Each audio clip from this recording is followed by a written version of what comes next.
Are we live? Fuck Hey, it, I we're guess we're live. live. We're live. We're Dave, 8 seconds in, J. Lou. hey guys, welcome to Humm Daddies Thursday Night Live. There is no ThurZdee without Z, but tonight there is, I suppose. And that boy Jake Lucas is in his car, lit by a car light, as my whole block has lost power. I'm joined by Artavon Davron. How you doing, Big Art? What's going on? This is a hell of a night for our pod. Yeah, I'm doing good. I'm doing good. We got the late cancellation from Z about 20 minutes ago. No explanation. Just, you guys are going to handle it tonight. God bless. So that was good. And then about 7 minutes later, you told me there was no lights on your block. So I was ready to just start riffing. I felt particularly ready to do that because I've been slugging whiskey since 5 p.m. So my gums are ready to yap. I'm ready to go. I'm ready to talk. So yeah, I got my energy drink in me. It's 8:30 on a Thursday night, and I'm ready to talk some football. You are really pixelating. You are cutting out quite a bit. But we're I think I'm fine. I'm good to go. I think so. Yeah. I think so too. No, I'm just moving my phone around because I'm laughing at this ridiculous circumstance that we're in. All right, Art. So let's just get down to the game. The Eagles got blown out pretty much by the Giants, and the Phillies lost to the Dodgers, and the Flyers lost. I forgot who they're playing, but their home opener, or no, just opening day, I guess. So that's an 0-3 for the fans of Philadelphia tonight. Rough night in the P, if anyone calls it that. Yeah, I feel like I got loss hurt the most. Hey, Jake, God bless you for knowing that the Philadelphia Flyers played tonight and for knowing that maybe it was NHL opening night. Either you are a hard worker, and I appreciate that because you have a podcast and you have to make sure you know, or you like hockey a little bit. And I do know you talk about hockey every once in a while. So it might be the case that you like hockey. And I actually like ice hockey, but I would never in a million years know that it was opening night tonight, which actually says more about the media than me because I follow sports. I listened to the radio today for about an hour and a half, and I had no clue there was ice hockey starting. So, yeah, that's pathetic, dude. Like, ice hockey used to have such a big presence in the media when we were kids, like the Red Wings and the Blackhawks and shit like that. Eric Lindros on the Flyers. Now, Flyers. Eric Lindros, Steve Yzerman. Yeah, and you have the great one from went over to the Kings when we were young, and that was a big deal. I remember. But that sucks, dude, because hockey's an amazing sport. They just have been run like shit, and their marketing is terrible. So now huge sports fans like us aren't even aware that it's opening day of hockey unless you subscribe. Like I follow Ted Ramey, and honestly, that's how I knew it was the Sharks' first night tonight. So there you go. I mean, I literally listened to KMBR today. I had to drive in. I work from home. You know that. But today, I had to drive into Alameda County to go to Wiley Manual Courthouse. We won't talk about why. But that took like an hour and 45 minutes, and I was listening to KMBR the whole time. And, not one mention. Not one mention? No, not one mention. We had the water boy. We had the water boy getting his one question allowed per interview. I feel like it's a rule. I feel like Matt was like, "Nah, you're not allowed to interview people, dog. I'm going to lead it." Murph. Go. It's Murph. Sorry, Murph. Yeah, what am I talking about, Mac? Your boy Mac is out here doing his pod thing, killing it. You know me. I'm drunk and enjoying my life. Anyway, and he's over here talking. Yeah, it was a rough morning on KMBR. Let's just put it that way. They didn't exactly compel me for an hour and 45 minutes, but Yeah, I mean, I don't like to get negative, but one of the reasons we started this podcast is because I'm a huge Murph and Mac fan, and Murph is now joined by a guy I don't think is great at speaking. He might be a great guy, but it kind of made me want to start talking about sports to kind of fill the void. And Joe Starkey and Dave Greenstein agreed. Now we got Zach. Now we got you. Okay, let's talk that Dodgers Phillies game, dude. Phillies really screwed the pooch on that one. Did you see that 11th inning? Yeah, I did not see the 11th inning. I was too busy watching my boy Jackson Dart, the best quarterback in the NFC East. But tell me about it. How'd that inning go? It looked like they really I feel like with the game won on a fielder's choice, that hurts. Yeah, it was a grounder back to the pitcher, and he like didn't pick it cleanly right away, so he freaked out and threw it away to home plate. The bases were juiced. He could have gone to first easy. He still had plenty of time. Would have ended the inning. Instead, he threw it wild to the catcher, and it missed him by 5 feet. Game over. Wow. So totally different, but similar to you trying to backpick the guy at third base and just totally blowing the championship. We won't talk about whose fault that was, yours or mine, but similar, erratic last play of a season. Yeah. I just, as I was describing that, I thought about that. And, like that came up. Yeah. So I can see why you would say that. For all you and as everyone knows, if you play good ball and you know how to field, that play was someone's fault. I wouldn't say it's my fault, but parent whose kids can't catch a ball, then you blame the catcher. Yeah. Whatever. For those of you out there that don't know, the few of us that know Jake Lucas and Artavon Daveron that might be listening, we're talking Pony. We're talking second year or first year? I think second year. We're talking a very, very good team. We're talking Jake and I dominated. So you were high school too? Yeah. We're talking Jake and I dominated. And we're talking a big championship game. And we're talking bases loaded. And we're talking 2 outs. And we're talking tied game, I believe. And Jake decided to make an aggressive play, and he tried to backpick the runner on third. And I was a very, very good third baseman, and I was really prided myself in picking the ball. And in this case, there was no pick, and we don't know whose fault it was. Forever, we'll never know whose fault it was, but it was disappointing. It's a laser. It's a strike. Yeah, a strike, as Jake likes to call it. It was a hell of a play, Mr. Witness Protection. Nah, you get it back. It's yours since you got the blog on lock. Okay. Should we talk? As producer Gypsy said, oh wait, lights just came on. Oh, getting there. Oh boy! All right, we're gonna do a live stroll through my house. I'll keep talking to you on here. I like it. All right, riff on something while I get this done and close out. I will gladly riff on something tonight because I have not watched a football game and been as impressed in a football player as I did tonight in Jackson Dart. I really, really, really am late to the party and really enjoyed watching Scattaboo run the football. And the New York Giants were an absolute pleasure to watch tonight on Thursday night. Me and my son, this year was finally the year he decided he loved football. And I am very much probably not like many other parents. And I have sort of just given up all TV rights I don't like TV that much in general. I love sports, but I've been okay letting my kids sort of lead the TV time. And then at night, we just don't watch much TV because I'm not going to let them watch shows all day. They didn't want to watch sports very much. And so we would do other things. But my son Levi is starting to really, really get into sports this year. He's 5. Well, he was 5. He turned 6 October 6th.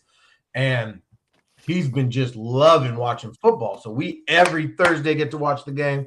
We get to watch Sunday if we don't have much to do. We get to watch Monday. So I'm watching a lot more football than I have in the past few years, which is really fun because, I don't know. I had sort of – I mean, I don't love it quite as much as I did when I was 25, 30, but I think I had sort of convinced myself that I didn't love it as much as I did. And watching it, it's been really, really fun to just sort of have a more of a finger to the game and more of a pulse on the season. And today, after I've probably watched 20, 25 games through this year from beginning to end. I'm not really a red zone channel guy. I'm more of a watch the football game guy. And I've watched so many different quarterbacks this year. And watching Jackson Dart tonight was just God, Jake, I don't remember what our audience is. I know my kids might be listening, but I cuss in front of them a lot. So I don't know, whatever. but my gosh, watching him play was just so electric. He was so fun to watch. And I don't know if you remember early in the game, I think, oh, there she is. What's up, Mila? Early in the Mila. Hi. Hi. So just an update. Power turned back on and our fire alarm went off, I guess, with the power reboot. So when I was in my car, there's a panic in here. So you're seeing some live stuff here, just real life, you know? Yeah, we're barely seeing it, though, is the kicker here, pal. We got a lot of pixels. We got a lot of pixelations. But we do see you're gone. All right. Well, so I'll go back to my rip. I don't know who was watching the game. Hopefully everybody on the live was watching the game. The play early in the game, I want to say it was the second New York Giants touchdown. I cannot tell you how much it reminded me of the GOAT, Patty Mack himself, Patrick Mahomes. The play where Jackson Dart scrambles around, moves left, is super patient in the pocket, kind of bumps up against the lineman, goes back out and makes a great throw after that. Oh man, he was electric to watch tonight. It was a fun game to watch tonight. So I don't know, man. I'm fully on the Dart train. I'm curious if Jake's on the Dart train. I'm curious how, man, I really don't like overreacting. And you know, I think there is a little bit of a red flag with Dart, to be honest, just that like he's having some games I think are really really impressive, but you know, he's still under 200 yards passing in those games. So in the back of my head, I'm like, man, I don't know. Is this sustainable? Is he kind of a gimmick quarterback? That was where my head was at before tonight, but just watching the football game tonight, my God, every throw this guy can make. He knows exactly when he needs to put touch on the ball. He knows when he needs to just throw an absolute dart. He knows when he's going to go deep. And so many passes were dropped tonight that were absolutely gorgeous. I don't know if you remember in the back of the end zone, he throws that beautiful ball with touch. The guy outstretched, kind of gets hit. I think it was that seventh year dude that was playing. You know, they mentioned him. I didn't know him. Man, and not Slayton, excuse me, Wendell Robinson looked good tonight. Some of the balls and plays he made tonight, my God, it was fun to watch. And really, when I flip the script, forget I'm over here riding the Giants like I'm just God knows what. But if we flip it on the other side to the Philadelphia, to the Eagles, my God, they're reminding me of my favorite team over there in the AFC West, the Kansas City Chiefs, because all of a sudden they don't look like a championship contender. Offense looks ugly. Their best play is the tush push. Saquon Barkley ain't doing nothing. They don't got much of a passing game. All of a sudden, Jalen Hurts is a bit of a question mark.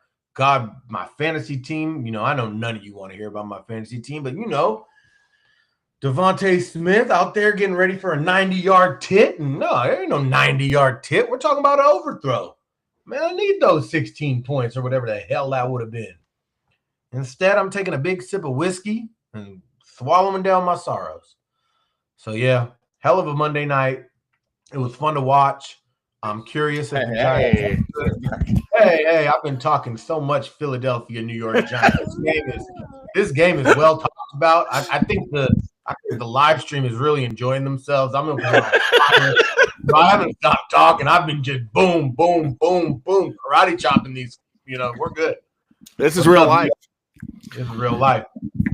Man, there has been some interesting moments on these Thursday night lives so far. That's what the Humm Daddies are. Yeah, live, uncut. P-rated, PG-rated, PG-13 rated, R-rated. Will they ever become X-rated? Hopefully not, because the viewers should get to know if that's happening. So, you know. Yeah. So, did you hear me when I said the fire alarm went off too? After I heard that, and then all of a sudden you disappeared. Was it going off again? So, okay, take her, please. We're the Humm Daddies. Mila needs to go to bed. Mila Ichunam. Wow, I mean, this feels like a documentary. Okay, so I walk back in the house and automatically all my stuff goes to the Wi-Fi, but the Wi-Fi takes a while to reboot because the power just came back on. So that it turned off my feed.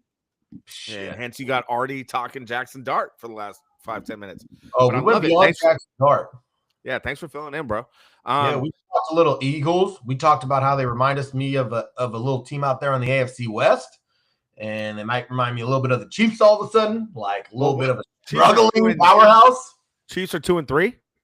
2-3. Obviously, the record's different, right? The Eagles are still, the Eagles took care of business. They're 4-2, but they certainly don't look like a powerhouse in the moment. They got internal sort of turmoil a little bit. Jalen Hurts all of a sudden looks a little bit like when your best play, and it's officially right now, their best play is the tush push. You're not really loving life if your best play is the tush push. So, a little struggle over there in Philly all of a sudden. I like it. But, they've been there, and they've turned it around. So we'll see. Yeah, I have their defense in fantasy. That's really not looking good after the Giants put up a 34 spot on you. No. That's the kind of fantasy year I'm having. You and Zach are in the on the opposite end of things. Enjoying the good life. Yeah, that good life. It's been a while. You have Patty in a year where he's finally putting up numbers again. Well, I never draft Patty, and I do have a little bit of a pulse to the Chiefs, and I do follow Patrick Mahomes quite a bit, and I did have a feeling that he might be a man on a mission this year, and I do think might have to play from behind. Yeah, I think it's less that. I mean, shit, who knows? But I really do believe, and I know a lot of this can feel like narratives and bullshit a lot of the time, but Patrick Mahomes is like really the ultimate competitor. He's got that Jordan in him, that Brady in him, that I'm not saying he's as good as them. We don't need to have that type of conversation. I kind of do think he is that good, but I know he's not. Whatever. I'm saying he's got that drive to be that good, and you can feel it. And because he has been so sort of disrespected, I don't know if it's by the media or by the layman fan like Twitter, but like there's so much bullshit out there about how good is Patrick Mahomes that I'm pretty confident gets back to him. I think he was just ready to remind the world, like, okay, man, I'm fucking Patrick motherfucking Mahomes. And we haven't even seen him with Rashee Rice yet. And I think, anyway, so I had a feeling. And so far, so good. Yeah, I mean, he's a hell of a quarterback. I know he gets on a lot of people's nerves. I respect the hell out of him. And one thing he can do that he hasn't really had to do much the last couple of years is play from behind. And I like seeing him use his feet. Those were easy bets last couple of years in big games because he wasn't rushing much, but you knew the games he would kind of take off and get his over-unders on rushing were like 12 yards last year. Yeah, you were texting him. That shit was silly. Yeah. I'll bet. There's all these bets that people mentioned on a couple of our threads we're on that, man, they make me want to bet because a lot of you guys are pretty good. You're at least good enough to tell us when there's a line you think is kind of stupid. Yeah. And man, they've been hitting. Gabe's pretty good at it too. Gabe spends a lot of time following sports, and I know you spend a lot of time following sports. And between the two of you and even Zach, man, recently in baseball, Zach's been killing. Yeah. Man, yeah. Zach's been winning bets. I hate betting. I don't know. I don't bet. I just usually lose. Although one of the coolest gifts I ever got, my brother about 10 years ago, I met up with everybody. I don't know if you came at Laval's on the bottom of Euclid for a Chiefs-Patriots game for my birthday. And, about 20 people came. We had a fun time. And his birthday gift to me was a $25 bet or $50 bet. I don't remember what, on the Chiefs to beat the Patriots, like money line. He's just like for fun. He's like, I bet. Is this Alex Smith years or? Shit. Yes. Alex Smith years. Absolutely. Like early Alex Smith years. Okay. When we're not good yet, frankly. And we win the game. And that's the one betting run I got on because for like a year and a half, I kept telling Ash, this is the gift that keeps on giving. Because that $50, it would just, I constantly had a $300 payroll and just bet, win. But since then, I'm lose. So like It's tough sometimes. I mean, I have been a plus gambler overall the last few years, but week 1 in NFL this year fucked me. So I haven't done anything. I heard you lost about like 15 grand. Is that right? Yeah, 20. 20 grand. Yeah. Good thing it's easy for you. You're worth about what? What are you worth? Like 9 mil? So you're good? At least. Yeah. But yeah, so I mean, that's one thing I'm pretty good at is if I'm not If I don't feel it, I'm usually not gonna bet it. And I don't know. Fantasy is a whole different ball. I've been realizing fantasy is just bullshit, dude. It is so random. I wanted to quit all fantasy leagues, and then I was finally able to not give a fuck. And oh fuck, what a good feeling. I would used to just do anything to quit all the leagues because my fucking Sundays were fucking ruined. I was like not watching football, right? Like so while you were gone, I was telling everybody that it's been really cool that I've been watching a lot more football because finally my son decided he liked football. And over the last 5 years, I kind of let them drive the TV time. And I also don't want that much TV time. So like Sundays, I just don't dedicate to football when they don't want to. I dedicate it to my children. That's just the dad I am. And so that's just how I've always been. And now that he loves it, I've been watching so much football this year. But like the last 5 years have been fucking hell. I go $200 buy in there, $200 buy in there, $200 buy in there. Don't know what the fuck's going on. Oh, I'm cussing a lot now, but don't know what's going on. And just losing my money. Yeah, we don't sponsor these. These are just off the cuff. The ThurZdee night. Yeah. Anyhow, it was just like giving money to my friends, and it was starting to annoy me. And I was like, and I still fancied myself good because 10 years ago I was a very, very competitive fantasy player. So in my head, I'm supposed to be up there winning these leagues. Instead, I'm like in 8th place. I don't have any good keepers. Everybody before the draft's like, oh, are you going to get this guy? Are you going to get this guy? I'm like, I don't even know who you're talking about, man. I don't watch college football. I literally don't know who you're.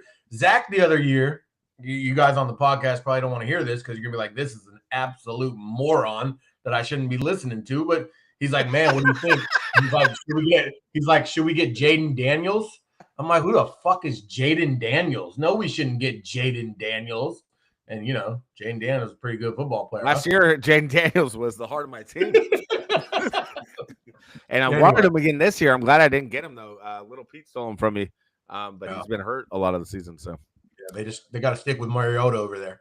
Yeah, I went heavy on the Cards, and that's not really turning out that great. That was moronic. That was you know what that was.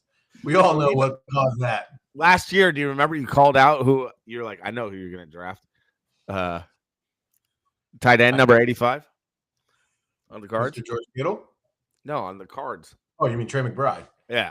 Yeah. Remember, I was like, oh, I got my pick. You're like, I know. Oh, yeah, that was easy. And I knew you were getting. There's no way we're leaving that draft with you not having Trey McBride. Right. And so I overdrafted him again this year, and he hasn't been looked at hardly at all by Kyler. Marvin Harrison has had a couple good games, but Kyler kind of looks like shit overall. Whatever.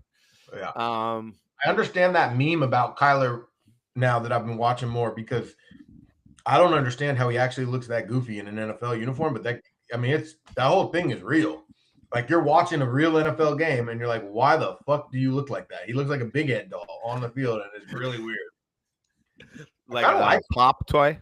Yeah, he should probably just go play like shortstop or something. He should just quit. Go try an outfielder, right, for the A's. Yeah, he should just go be an athletic. They don't care. As we made in a previous point, I can't find the Sharks on my cable. They're probably not on cable. They're probably on like fucking on like some app. They're probably on like Home Depot's fucking website. I mean, what is going on here? They're not Sharks on TV. It's their opening night. That's unbelievable. Where can you watch San Jose Sharks? And look, dude, bro, that's because they're on the fucking. They're on ESPN, bro. They probably blacked it out. They're on regular ESPN. Yeah, they're straight serving you up. I think that's what it looks like. By the way, let me tell you what the sports menu is on YouTube TV. It says, "Oh, it's 2-2 and a second." Okay, I'm listening. It says, okay, the options are sports news, football, NFL, baseball, MLB, basketball, pregame shows, and WNBA. No, it was not mentioned. The NHL. No. How bad is the marketing for the NHL? And this is kind of amazing. I have Xfinity, and it's not even offering Xfinity as a way to watch this game through ESPN. It is saying you must have Scott Van Pelt right now. So I guess I'm full of shit. Okay. Yeah, he's interviewing Damian Woody. Okay, guys, this is getting ridiculous. Anyone know how to watch the Sharks? Because I'm a kind of a fan at least. I want to watch opening night. Yeah, is Starkey on the chat or anyone on the chat? I know he was on the chat last Thursday. Somebody's on the Starkey doesn't chat. give a shit about this show. Oh, come on. Starkey loves this show. He was on the chat chatting us all show last time, man. The guy was Until he all could about get the on. all thigh segment. Thinking about the all thigh segment, have you seen anybody with some nice thighs over the last 2 weeks? We haven't been on for 2 weeks. 2 weeks ago, we talked thighs. We talked NFL players. You guys started going to baseball, but I have a new NFL player whose thighs I'm into. Okay, well, I'll go baseball first. Vladdy Guerrero Jr., baby. Yeah, I keep hearing Vladdy Guerrero Jr. is starting to remind me of me when I was a kid. I look back at all these pictures, and everybody was fucking telling me I was fat, and I'm like, this kid is not fat. This kid looks fucking great, and I don't get it. And I've been starting to think about young Vlad, and everybody's telling me Vlad's fat, and I'm watching him fly around the bases. I'm watching him play electric baseball, and I say, come on, quit giving this guy a hard time. All I see that's a thick athlete, and so are you. And by the way, you got a real Will vibe right now with all the F-bombs. Everybody was telling me I was fucking fat. Nah, fuck you. Hopefully my daughter and son don't watch this back. We gotta tone down the F-bombs. I'm a big F-bomb guy off the whiskey. I mean, in general I am, but yeah. What brand are you going with tonight? Jimmy Beam? No, we're going Bullet Rye. If I run out of Bullet Rye, nice. we're gonna get the Jim Beam out. Right now we're going Bullet Rye. We're going right here. We're low. We're running out because it was a long Thursday. Is that like Apple? Hell no, it ain't Apple. It's Bullet Rye. Bullet Rye, yeah. Tonight's Humm Daddies episode brought to you by Bullet Rye Whiskey, sponsored by Artavon Davron. Artavon Davron. $50K an episode. What's that? They're paying us $50,000 every episode to show it. No, 50. No, they do have. Since we did that product placement, they'll give us $5,000. Perfect. Yeah. Okay. Still can't find the Sharks game. I gotta see this third period, man. What were we talking about for 1 second though? Thighs. So I talked Vladdy Jr. I'm hilarious for needing to get back to the thigh. I knew there was something I really wanted to talk about. Our segment is thighs. Yeah, and it's an intersection of fantasy football and thighs.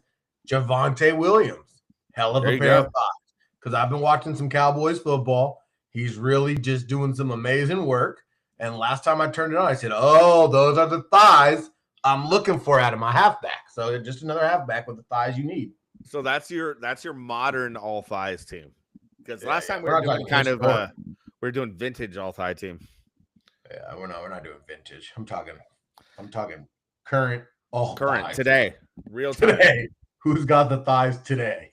I don't care if you have thighs in 2013. I'm not attracted to your 2013 thighs. I'm looking for 2025 thighs.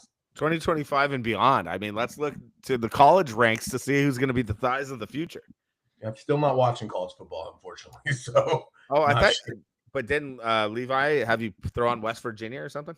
That is true. We did watch West Virginia versus BYU. That's college football last time I checked. That's true. And I did learn about a BYU quarterback that is apparently really good. And Steve Young loves him. If you were listening to KNBR today, kind of interesting. You're really pumping KNBR. Oh, sorry.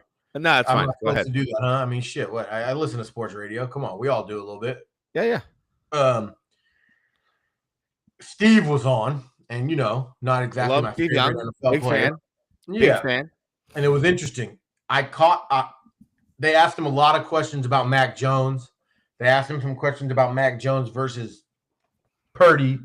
And, Steve Young is kind of weird about his whole relationship with Montana, or at least that's the take I always get. I think, is more weird about his relationship both weird. With Steve Young. They're both weird. I think they're both a little bit pathetic. It seems like Steve Young was the little brother that wanted love from Montana, and Montana was the big brother that said, go to hell.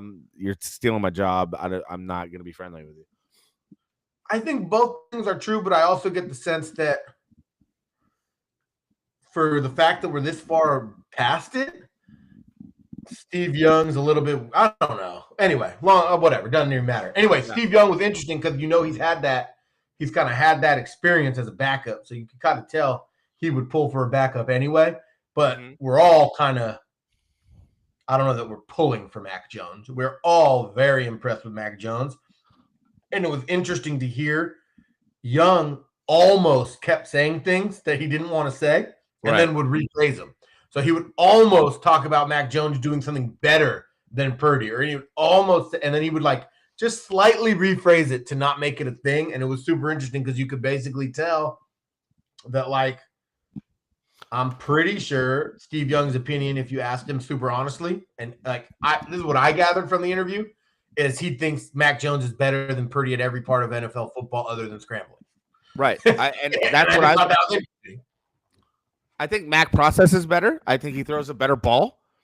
I think the only plus, and he has a way better arm. He can throw deeper.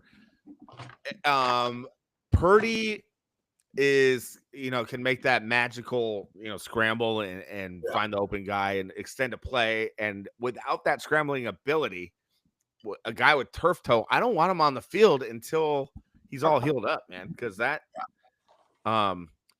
Mac Jones is a first round talent from Alabama. I mean, don't get it twisted. I've been backing Brock, but without the scrambling ability, you see Mac is just money, dude, and he's a beast. Like, you see him bounce off that hit from the D lineman last Thursday, and then like big boy. I didn't realize he was big. He's kind of big.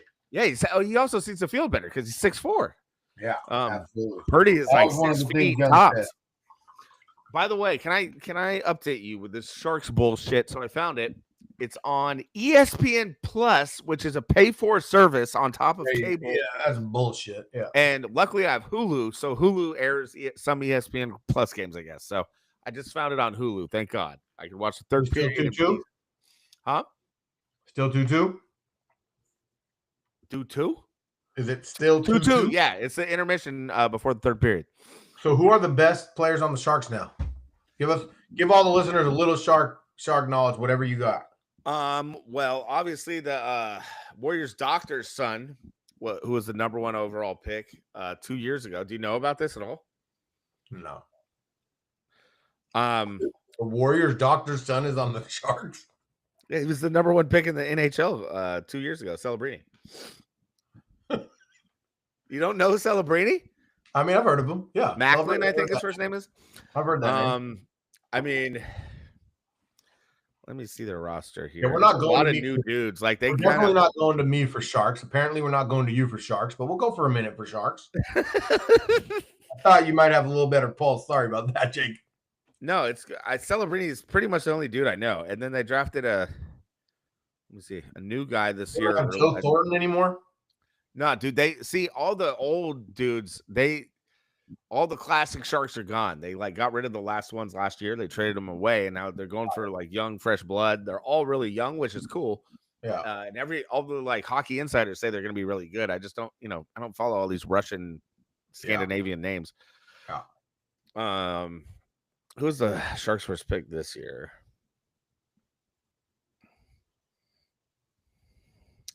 So this year they got another beast who goes by the name of. I'm gonna guess. Okay.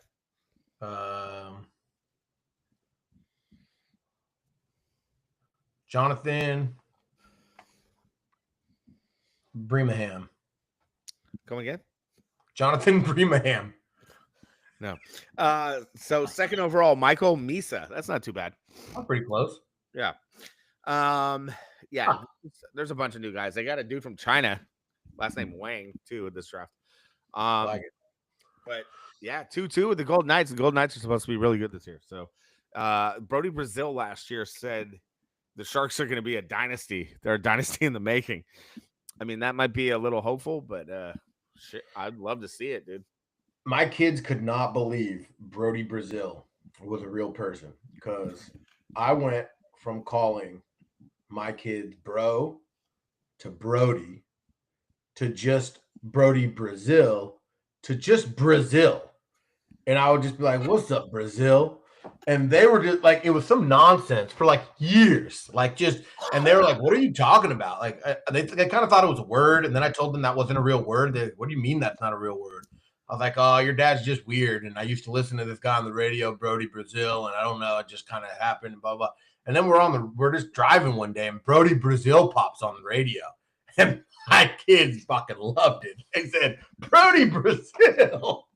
Dude, that reminds me of Lucas Leonardo from days past. Lucas Leonardo. That was quite the the same transition. You went, my name's Jake, last name Lucas. So we played with a guy named Lucas Leonardo. And so you called me Lucas Leonardo. Then you called me Leonardo. Then you called me Leo. Should we get a little bit into Lucas Leonardo and Tim and Lucas Leonardo's sister? Because what a vibe that was. Like, wow. First year pony was incredible. That truck showing up every game, just a truck full of just shitty ball players. I don't mean to hate on you guys. Dexter, love you. Eric, love you. Tim, Leo, like all good dudes. Below average. Right? Gabe was riding in the back of the truck, though. Gabe was showing up on his own. I'm talking about that truck that would show up. You got all the kids in the back. They all were average to below average. Yeah. The best friend or somebody sleeping with the coach's son's daughter would always be there with the daughter there. It was quite a Saturday morning. Every Saturday morning, that bunch just showed up. That was incredible. I think we start off the year at Fernandes in Pinole. I probably hit a jack. I remember that's where I realized I had bad night vision because I wasn't seeing the ball very well. Night games either, to be honest. Yeah, I couldn't. I don't know how MLB guys see 98 at night. Apparently, they like it better. I was hearing people talk about how most pros like probably the sun, and then they get used to it. Like they get used to the night, and then they don't have to deal with the elements. I don't know. Yeah, I hated playing at Fernandes because I couldn't see shit at night, and that's so. Remember, I was hitting second, playing center field. That was such nonsense. That was the weirdest team ever. Did they let me play short on that team? No, that was Kevin Deneen playing short. Yeah. That was the most garbage team ever. Yeah, what a year. Me and you were just the best players on the team. You were playing completely out of position. You were not a good center fielder. You're fucking not a center fielder. No. And catcher, first baseman, maybe third baseman, but I don't even think you'd played third in a while. You were just like mostly a catcher, first baseman at that time, right? Yeah. Little third. Just center field. Put him in center field and second. Those were my two positions. I remember. And Gabe would play catcher, second, and center. What was that? Anyway, nobody wants to hear this, but what a job that coach did. Should we talk Warriors as I see you on that jersey? Because there's actually finally some Warriors talk worth. For sure. For sure. So did you see the Kuminga quote today? I didn't. I heard him say one thing about, well, did you tell me the quote? He said, they said, sorry, do you know what your role is going to be this season? He's like, no, I don't ask coach that because he doesn't like make it clear, and we know what it is, so I'm just not going to get into it. It's whatever. So that's Kuminga's quote after signing his $48 million contract. Well, I think we kind of all know Kuminga's like, unless everything miraculously is going right, I'm pretty sure, and maybe I'm crazy, that the deal was made so that he was easy to trade because a lot of teams would want Kuminga for a year and a half at that price because it's a little bit expensive, but it's not expensive in NBA terms, and it's certainly not an investment because the year and a half is nothing. So if you believe in his talent, you pay him for a year and a half, and that's kind of the sense I get is that they assume he's going to be gone unless miraculously it's working, and it could miraculously work, but I'll say I think that the starting five they put on the floor last preseason game was both uninspiring and the starting five that they should be, and pretty good. Like I honestly think, and I don't even mean this in a hater way. I love the Warriors. I think they'll compete because I still think Steph are arguably at least the best player in the world. I just think he's so amazing. But I like the five with Moody at the 2 and Butler, Draymond, and Al. But the funny thing about that 5 is just Draymond and Horford as your 4 and 5 are just kind of, the NBA is a young man's league. And if your 4 and 5 is Draymond and Horford, that's kind of a little bit like a red. Well, they definitely have the oldest core in NBA history. There's no doubt about it.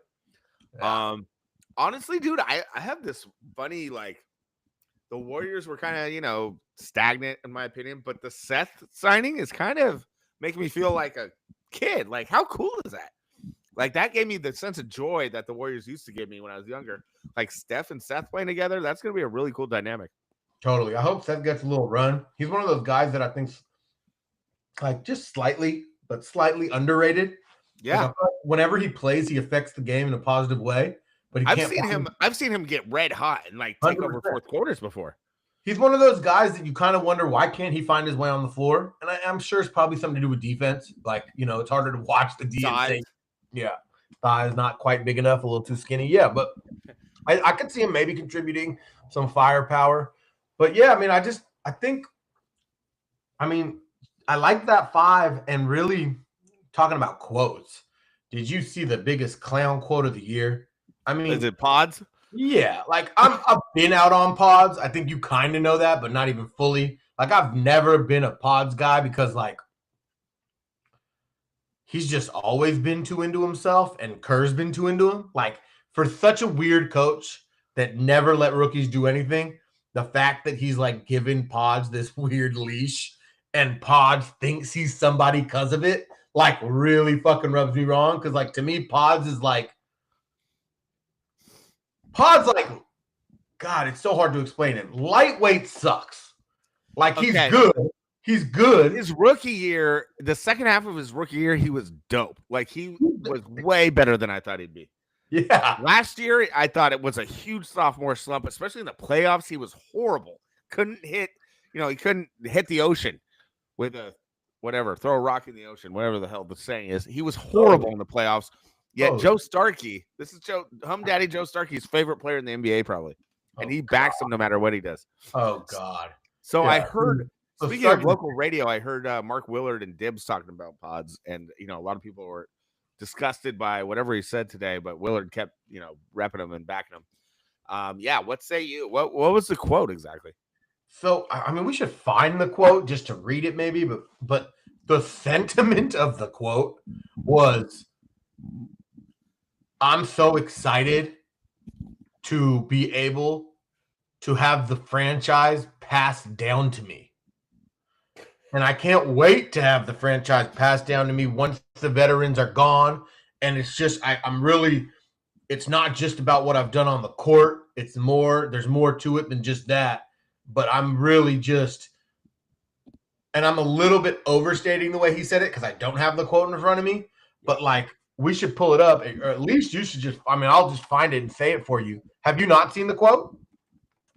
No, I heard these guys go on and on about it without actually repeating the quote. The quote is absolutely like, man, and I don't want to do it while I'm talking because it'll just be terrible radio because it's not easy. I don't know exactly how to, I can't figure out what the hell to Google to get it. But he basically says, meanwhile, Sharks are up 3-2. There we go. He basically says what I said, like he basically says he's like almost like as if it's a truth that is totally not a truth, that he's a little bit like excited and honored to be able to be in a position to have the franchise handed down to him and that he's put himself in that position. And you're just like, dude, nobody's passing shit down to you. And if it gets... imagine how big your head would get if the owner of the team, Lacob, said he's untradeable. Like he's off limits. I would never say something stupid like that, but I get how it could happen because Lacob said that about him. No, I know. I'm just saying, even if Lacob said that about me while I was on the Warriors, I would be self-aware enough to know I lightweight suck. I can shoot every once in a while, but I brick fucking for days. I can't He looked like a deer in the headlights, dude, in the playoffs. He had so many bad games that were, just if he shot like 35% from three, there would have been a lot of different outcomes. I think we were talking about this on the last pod you were on a couple weeks ago. Like part of what annoys me about him is he's just like, he's not a confident scorer. He's not a confident shooter. He can do all those things, but I really want a guy that you can kind of label as something. Is he a shooter? Is he a scorer? Is he a defender? Hopefully you're more than one of those things, right? All he is an energy guy that in theory is high IQ. The only high IQ I really see from him is that he's a good defender. Like I think he's a smart defender that knows how to be in position. He demonstrates. He's a good rebounder too. He knows how to get in position to rebound. He's exactly. And so you can see, I sound like more of a hater on him because of what he's propelled to. I would love him if he was treated as who he is. But the fact that he's treated as someone he isn't and that he has run with that has really rubbed me wrong. Because, like, there's no way you could tell me he deserves kind of the way he's been anointed. But, yeah, I don't think he should start. And I don't think we're a good enough shooting team with him starting. And I think almost strategically, also because I believe, and this is a huge plus on Pods. So for all the trash I was just talking about, Pods, Yeah. I don't actually think him not starting would affect his ego at all. I think him not starting would probably light a fire on him and make him play better. That's my ultimate assumption. If I had to guess, he would be the number one player, I would say, of all the Warriors, that if you bench him, he'll play better. I'm not saying, whatever, of any Warrior. And I actually would love for the Warriors to give Moody, he started his NBA career a little bit older. He's now in his fourth year, I want to say, in the NBA. He is ready to prove whether he can be a piece on a team that plays 28 minutes. Yeah. Yeah, it feels like he's been on the team for 10 years now. So, I mean, if he can shoot 38% from three and kind of give you who he reminds me of a little? Ariza. The way he plays, I mean, he's long, so part of it is he's long. But, like, of course he couldn't do it on his own. He's not as good as Ariza, so Ariza was a little better than him probably. But, like, he strikes me as a winner that on a championship team could be a really key player. And that's what Ariza was on the Lakers. And I'm intrigued. And I think the best way you can see it, is that true, is let him start for 15 games, give him 28 minutes, and let him actually work. Last year he was getting a lot of PT in the regular season. And they were winning. And then he lost that PT because he had like 2 bad games. It was it's so weird with him. Kerr is so weird with Moody because Moody is a guy who does all the right things, it appears to me. Still gets it. Yeah, he's not cocky. He's like the guy plays how Kerr seemingly wants him to play. He's a plus shooter. I mean, he hustles. He's had some really clutch moments. I've seen the guy go like 4 for 4 from 3 and then get yanked. It doesn't make any sense. But last year in the playoffs, he also was horrible. like Potts. He started playing pretty bad, but that was after getting benched for no reason. So on the record now, TJD and Kuminga and Moody have all said they don't know their roles really on the Warriors. Yeah. Well, publicly, and that's not a good sign. I mean, it's hard to criticize Kerr. The guy's won 9 championships, but what that I don't see how that's a positive to not have the guys on your squad know their roles, and publicly say it now. Yeah, I found the discourse around Kerr really frustrating because it's boring if you're not allowed to say anything about him.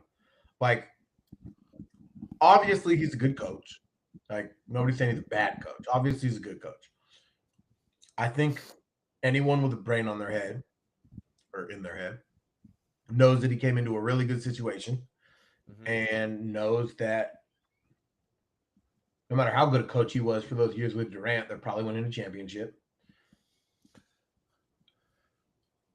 Long story short, without talking a bunch of nonsense, he's a great coach, but he's not uncriticizable. Like, I hate this notion that you can't criticize people that are great, because you can be great and still fuck up at something, right? Like, you can be great and then start struggling. And I feel or just have an aspect to your coaching style not really be very effective. Great, yeah. And I'll give an analogy for anyone listening out here, big Giants fan. I always loved Dusty Baker, right? I thought he was an absolutely great manager. But at that time that he was a Giants manager, I always thought if you were ranking Dusty Baker on what he does innings 1 through 9, he's basically a bad manager. I didn't think he was a good in-game manager for the Giants. I thought Dusty Baker had a roster, and every player on his roster was the best player they could possibly be. The best version of every player on the roster because of Dusty Baker. Because in a time when there was no platooning, he found a way to make every player on the Giants kind of feel like a starter, kind of feel like a part of the team. Ellis Burks will play 5 games. Fucking Sean Dunston will play 4 games. Like, not that they're playing. Everybody was getting a start. And even if you weren't starting, you play 1 game here, 2 games here. Everybody. And And so people have parts of them that are great and parts of them that aren't great, to your point, right? And we've talked a little bit about Kerr. Kerr doesn't develop talent very well. I think that's proven. I don't think we have to argue about that. He has not developed much talent. And beyond just developing talent, and this is where we might have more debate, and some people might want to defend him because, they think it's going too far. I think in a lot of ways, he doesn't just not develop them well. He is the reason we don't know if they're good or not. Like, he's not just not developing them. He is standing in the way of knowing if somebody is ready or not to be an NBA contributor. And that has a little bit to do with his deep dedication to the vets and deep belief in vets. Right. Art, 4 hours of whiskey in, you're giving me some of the best stuff that I've heard in a while. Because this is just such a well put analysis of criticism on coaching and what's allowed and what's not allowed. I get so much shit for criticizing Shanahan. I'm not saying he's the worst coach in the NFL. I'm saying he's a play designer that leaves a lot to, I question a lot of his in-game management, like you do Dusty Baker. Yep. And that doesn't mean all aspects of him aren't, he's really good at some stuff. He has some very questionable in-game decisions. And Steve Kerr is really questionable when it comes to young players. And that's fair analysis. And you get shut down a lot by these. It's like this purity thing with coaches. Either they're great or they suck. Like, there's a little nuance involved. 100%. It's like the black and white thinking. And it's really weird. And then they evolve sometimes, right? Like, I don't think we've seen Shanahan evolve yet. I don't think we've seen Kerr evolve yet. I hope they both do. My favorite football coach of all time evolved, Andy Reid, right? Like, I think he had and I'm not talking about because he won. I'm talking about he had a glaring problem that rears its ugly head every once in a while, but very, very rarely, which is he didn't know how to manage the clock. Clock management, yeah. So he was a hell of a play caller. He was a hell of a head coach, but he was like, for lack of a better term, just seemed like he was dumb. You would be like, do you actually not know mathematics at all? Like, you're actually not calling a timeout right now, huh, pal? You're going to either get the ball with 8 seconds or 58 seconds. Like, right. You got a choice here. And, it was pretty wild. And then he doesn't do that anymore. So I also would love to see, that's why I kind of say that about Moody. Like, it wouldn't change everything, I think, because it would be a little late. But it would be cool to watch him give someone a chance. And I think there's something weird about Kerr. And I think Kerr honestly believes this. And I think Kerr's in a better position to believe this than me. Like, I'm a fucking idiot. I don't know nothing. But he thinks you should prove it in practice. And he thinks... Practice? I'm talking about practice? That's like Dom, right? Dom couldn't get on the varsity baseball field because the motherfucker couldn't pick up signs at practice, right? Like, he fucking missed signs all day at practice, right? So if you miss signs all day at practice, you're gonna play half the games. He still made all league. God bless him. Yeah, he could hit the hell out. He could mash, but he couldn't fucking follow signs. So he might steal when you're not supposed to steal. He might think there's a hit and run on when there's not a hit and run on. So coach was a little worried out there, And it's just, I don't know. It's just, so there might be something to that. Is my point, right? Like, I understand a coach being like, well, fuck, Kuminga can't fucking practice. How can I play him in a game if I know he doesn't know the defensive rotation? But maybe that's true. But when I watch them, I'm just like, come on, man, let these guys play a little. Has there been a better 5'7", buck 80 lineman in Elstrid, Ohio history than Dominic Mejia? What did he play? Guard and D tackle. Guard and D tackle. That's really wrong positions for him. I would have probably had him at, at El Cerrito High, he actually wouldn't have been right to be a tailback. So that's funny. Because he could have been like a safety or something, maybe. For sure. He definitely could have been a linebacker or a safety. And I don't care if he's undersized. He could have been a linebacker. He was fast. It was so hilarious seeing him and Ben Liebman play O-line. You know what else Dom could have done, and we should move off this because everybody's like, what the hell are you talking about, is – you know what? I don't know if you guys used since I didn't play. Did you guys use a fullback? Yeah. I know Trammell. Didn't Trammell play for fullback? But he was Jones played fullback. He was a beast, though. But I'm thinking my 02 team, I think Philip Vincent might have played fullback. I don't remember him. But anyway, Dom could have been like a funny, fullback, just a hell like Juszczyk. He could have been like Juszczyk to me. Just like a fucking little gadget fullback. But anyway, yeah, Dom's raw. Funny part about me in football, and I'm sure everybody out there can relate to some high school story they had when they were a kid. I was so pumped. I'm fucking showing up to freshman football, and I'm just sure about how good I am. Appendicitis. Yeah, that sucked. But beyond the appendicitis, I know how good I am, right? I'm like, nobody got better hands than me. I'm the best athlete I know. I'm joking right now, right? I'm talking about in my head. I'm like, dude, I'm raw. And I show up, and they're like, all right, go to your groups, blah, blah, blah. And so they're like, so where are you going? I'm like, tight end. They're like, just found my right guard. I'm like, no. I'm like, I'm tight end. Like, right guard. You're probably immediately told me I'd probably be starting at right guard and loved me early. They're just like 30 minutes into practice one, they're like, we have a real good right guard in you. And I'm just like, I don't know what you're talking about. I don't play guard. Was that Joe Hansen? Yes, it was. Joe Hansen. The glasses, the flat top. That guy was thrilled for me to be his guard. Okay. So get this. They tried to pull the same shit with me. I was like, I'm a fullback or a tight end. Well, you were 6 foot at least. I was 5 at freshman year, I was 5'3". So really? Oh yeah, I was tall. No, 5'8" probably. Sorry, not 5'3". Yeah. 5'8" probably. But yeah, I wasn't tall yet. I never got tall, but you were probably 6, right? Freshman year, I was probably like 5'11". Yeah, so you at least had some height. It was like me and Dante Taylor. They were like, nah, you ain't starting to tight end. Right. I was like, I'm rolling. Yeah, dude. I was like, there's no way I'm playing line. Dante. Huh? I said Dante, rest in peace. Yeah, for sure. That was my we were tight end buddies on he was a year above me, and yeah, we played on the A's together. Dante was a homie. Yeah, that was our guy, man. Great man. But yeah, so I told Bumgarner, the head coach, that I was like, dude, I'm gonna quit if Johansson's making me play O-line. I want to play fullback or tight end. He's like, okay, play one game or the practice game we had at O-line, then I'll work you out at fullback. So I did. Then he worked me out at fullback, and he's like, okay, I think you might be a little like long and like tall for fullback. Let's put you at tight end. And I never looked back. Guy kept me at tight end. Said you might be a catch it. Obviously, you got a catch. I mean, did you get how many catches did you get when you played?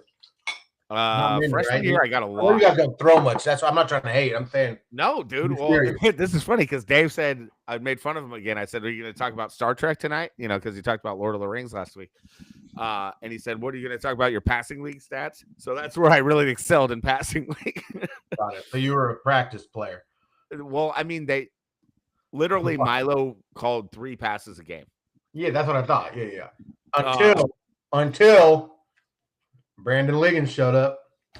Well, Brandon Liggins never played for Milo.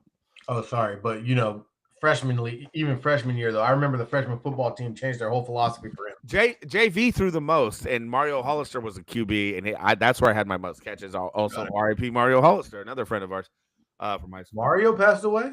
Yeah, dude, years ago. Oh, I think I knew that hella long ago. Hella long ago. Yeah, I got shot at Nickel Park. Fuck. Yeah, good. That was our homie. He played baseball with him. Yeah, he was Gene's boy, right? I remember Gene being hella sad. Yeah, that's rough, man. Richmond. Gene hit me up on Facebook like a year ago. I hadn't talked to Gene in hella long. Have you talked to Gene in hella long? I talked to him on Facebook a few years back. Yeah. At the same time, he probably just started hitting people up. Yeah. Did he hit you? He got released from the pen. Oh, did he? He did some time. Yeah. But Mario threw to me all the time, so that was an amazing connection on JV. Pops Mitchell was a coach on that team. R.I.P. God, going down a lot of RIPs here for just a couple 41-year-olds. But what are you gonna do? Or you're 42 now. Happy birthday, Art. 42. Thank you. Pops, man. So rest in peace, Pops. First game varsity senior year. I hit a bomb in a little weak ass Albany, right? A little short porch in center, and I hit a home run. And he's like, "Man, I bet I'm grinning ear to ear." And I walk in the dugout, and he's like, "Man, I bet you I could take that smile right off your face." And me and him were hella cool, you know. That's why I'm like, I was like, hell no, you can't. And he's like, oh, I bet you I can take that smile right off your face. I'm like, hell no, you can't, baby. I'm fucking 1-for-1 with a jack. I'm like, I ain't even nothing. He said, hey, you see that honey up there? Look up. He fucking looking at my mom. He goes, God damn. I immediately I swear to God. And he was like, he started dying. He was like, I told you I'd take that smile off your face. Oh, Pop. Oh, what a hilarious, cool dude, man. I love that guy. He was like, he really liked U2. Like when U2's new album came out, I'd blast it in the dugout. And I went to the U2 concert, and he's like, Jake, you got to get me like a shirt or something or a beanie. Yeah. Why? Cast's about to end anyway. All right. The wife is calling the Humm Daddy, but she's gone anyway. I think. All good. I mean, we've gone about an hour with a bunch of excitement tonight. Let's have the Sharks finish this off, and I guess we'll sign off. Do you have any last thoughts before we close up? Oh, last thoughts before I close up. No last thoughts, but I think next Thursday we should plan on running through the games for the week, or at least a few games for the week, so we can talk the NFL. You want to make picks or something?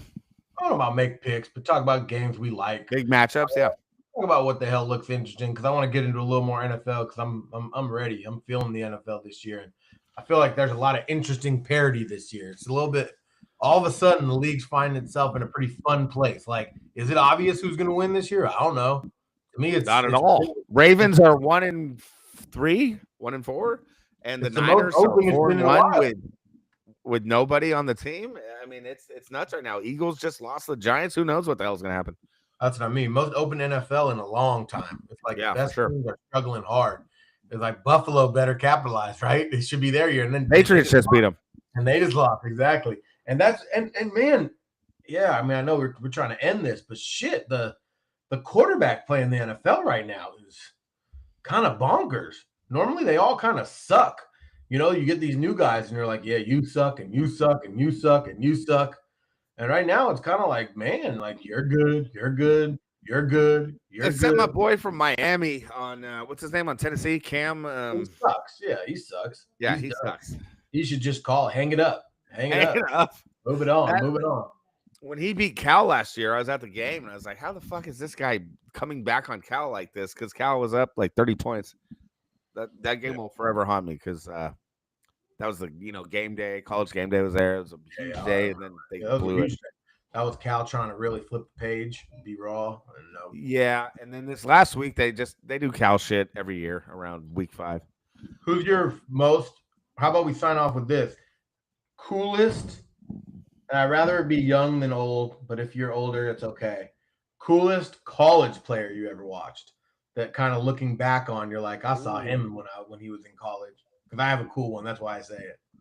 I like that. Well, so Amani Toomer played ECYB with my brother, and on his team, I did not realize that Amani Toomer played ECYB. Yeah, he was ECYB, De La Salle. He lived in Berkeley, I think.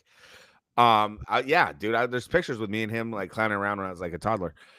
But on that team, Tyrone Wheatley in college was I loved watching him play.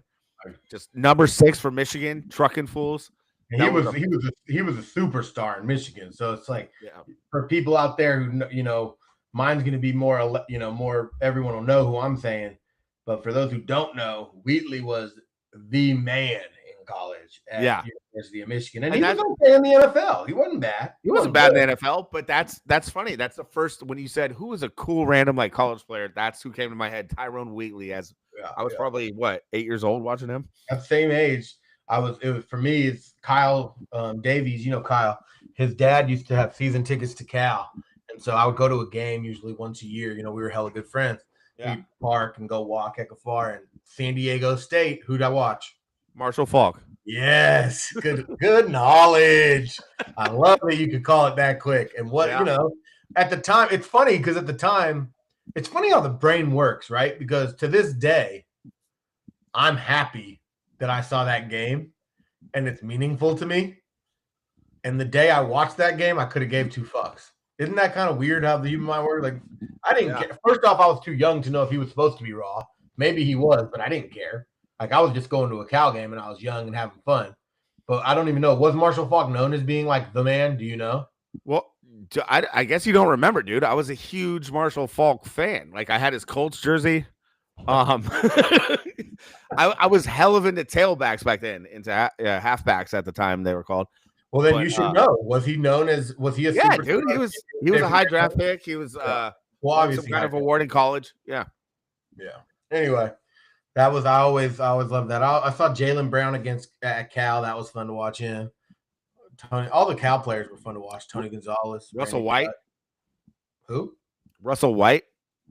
I don't even remember him. Right, that was his name. The running back for Cal in the early '90s. Probably. Yeah. Russell White. Pretty sure. God Number 4. Oh, no, I'm sure you're right. I got no idea. You could. Yeah, but I think he got drafted and then like didn't make the squad or something in the NFL. I immediately moved off NCAA football and went straight to basketball. Started hitting you with Randy Duck. Raheem, Sean Marks. For sure. All them guys. I fucked with all those guys too. You know who I loved? Absolutely loved. You remember Anwar McQueen and Mikey Stewart, Yogi? Oh, yeah. I remember seeing them at a pizza joint in Berkeley and just getting so pumped. Little 8th grade me. I was like, oh shit, Anwar McQueen, what's up? I saw Sean Marks at a Chinese place on Solano. Yeah, they were just a man of the people. Man of the people. Oh, and who was the dude I saw at the Cal game? He played for the Celtics. Went to Cal. Not Jaylen Brown. Before that. It's gonna be rough. I gotta think of it. I might not get it. What era? Give me an era. He was on the Celtics probably like 07, 08.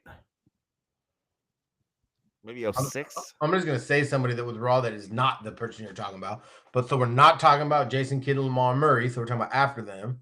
Yeah. He played at Cal in the early 2000s. We're not talking about Sharif Abdul-Rahim. So after him. Nope. All right, let's end it on this. I'm going to look up the Cal roster 03. Yeah, and then call it. Are you getting in trouble over there? Oh, no, not at all. I'm just thinking our 3,000 fans are done with us. No, we could make some clips out of this. I think our coach talk was really, really good. Oh, we can make clips all day out of this. Come on, man. If we're just looking for clips, I'll give you clips for days. But give me a new clip right now. Go riff on something. Hit it. Riff on something? Yeah, go. Man, I got to save that for next time Z's on. Because next time Z's on, if you're looking forward to our next segment, after thighs, we're going straight buttocks. Okay? So start thinking about your favorite. Leon Poe, motherfucker. Oh, Leon Poe was raw as fuck with those knock knees. You know what knock knees are? Yes. He's knock-kneed. Unfortunately, he tore a lot of knees because he's knock-kneed. And that's why I'm always worried about Patrick Mahomes. Patrick Mahomes is knock-kneed, and I'm worried one day it's going to end. But, yeah, Leon Poe was raw. He came in and struggled hard for them, and then all of a sudden had like 2.5, 3 really good years, and then fell off the face of the earth. Cool. No, but he made the NBA. Oh, hell yeah. No, he was raw. Oh, sorry. I was talking about the NBA. He became really good in the NBA for 2 years. Yeah. For 2 years, he averaged like, sorry, I don't mean really good. I mean for a guy who was a solid NBA player from Cal. Yeah. He went like 14-9 for like a year maybe, or half a year. You know, he had stints when he was healthy that he just balled. Yeah, so I sat right next to him at a Cal football game, you know, when I was in my early 20s or something, and just chopped it up with him. Hella cool dude. Yeah. That was a great memory. Great Cal athlete. So we'll end it on Cal football, I guess. Sharks are up 3-2, 2 minutes left. We'll see how this one plays out. I hope everyone has a great rest of their night. Thank you, Artie, for covering for everyone through all these troubles. He got power, internet, Zach on a B-Day bender. Who knows? Yeah, out in Brentwood, we're always good, man. In Brentwood, farmland. I got my Orby hooked up. I got Baron Davis and Monte Ellis looking over me, and two better men to watch over you. B. Diddy. Oh, I love it. B. Diddy. I'll wear my Nick Van Exel next time. Yeah. This is a B Diddy from We Believe Here, the throwbacks. Go Dubs, man. Season's starting soon. Yeah, you got a P. Diddy jersey, huh? B Diddy. B Diddy. B Diddy. Not P. Diddy, B. Diddy. Don't have a P. Diddy jersey. Although, the sun don't shine forever. Okay. Down forever. Nah. Either now or never, business before pleasure. P. Diddy in the family. No. We're not joking about Puff Daddy. Come on. Scumbag of the year. That sounds dope. Yeah, but he's a scumbag. It seems pretty clear he's a scumbag. He's probably pretty terrible. The Knights just tied it. Yeah. My mom was fucking disgusted. He got 48 months, 50 months. Oh yeah. She's following that shit. Yeah. Well, whatever. Damn it. Don't worry about the weak ass San Jose Sharks. They're not going to win the goddamn championship, all right? Hey, you know what? Brazil talked about them every goddamn day. New season, new hope. I'm a fan of new seasons and new hopes. So, hey, how about them Cougars? Oh yeah, Dub State. Cheers me, whatever you got. Let's sign out. Put it up to the camera. Maybe this is an image. There you go. You both look beautiful. You look great. San Francisco Giants, Golden State Warriors, WS Cougars. We out. God bless you. Thank you for having me. Thanks for coming, guys. Humm Daddies. Peace. Peace.